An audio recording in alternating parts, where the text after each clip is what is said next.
concerns this. But another major one I want us to look at also is the workload of these teachers.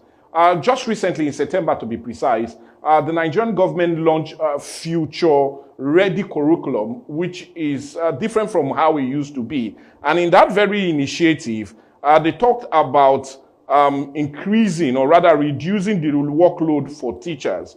And they feel that some of the subjects that is now being taught in our secondary and primary schools should go to indeed rather look at skills development, and not only skills development, but focus on vocational practice and digital and also practical terms as it concerns the school. But a major high point of this new curriculum is the issue of the reduction in the number of subjects for each level, which they feel has to come down. Do you feel the workload also is a major factor that is not making the teachers put in their best? And if this curriculum truly goes ahead, do you see that also helping to improve the learning standards in our schools and also indeed lift up these teachers to do more as it concerns less subject being handled? Okay, I think at the end of the day, it will ultimately depend on the teacher. Okay. But are they not stressed? Themselves. Is the workload not too much for these teachers looking at the many subjects that they teach? I believe so. Okay, now look at it this way. So if you have several teachers handling different subjects, the workload will not be more. Okay. So here again, it brings us to our investment in education.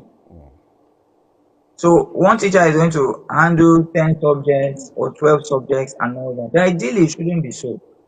In a place where we have invested into education and where education is like a gold mine, we treat it like our own oil well, we probably will have different teachers for different subjects. So that is going to reduce the workload. That's one. Okay. I went to my child's school some years ago. They had this open day. So as I was talking with the teacher, I was now appreciating the teacher, which a lot of us probably don't do. So I'm putting it out here now. Please take time to appreciate your child's teacher. Verbally, you can give them gifts, because it's not easy. So I was telling the teacher, I now say, this work you are doing, I cannot do it. Because I served. I taught when I was serving, and the work was too hard for me. Or lesson note and all those things. Now write and update and all that. By the time you finish that one, so it's a lot of work. Okay. Sometimes they are always looking edgy and because it's a lot of work. After teaching the children in school, you now have to complete lesson note because you need to submit it. Yes. For schools that do that now, for supervision, they now have to go through your lesson note. So you must have written. So see all those kind of things, we even make teachers frustrated. That's why they don't have patience, because they are too stressed. So I think to also begin to look at it, schools need to begin to look at it. Government, educationists, organizations, let's come together, put our hands together and begin to see, what we can do. Invest into education. I mean, investment into education is just like you're farming, or you are doing something. You may not get the rewards immediately. It might take a couple of years.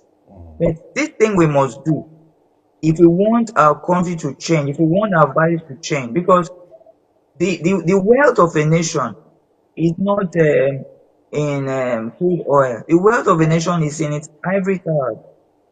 Is in the place where we dispense knowledge. Yeah.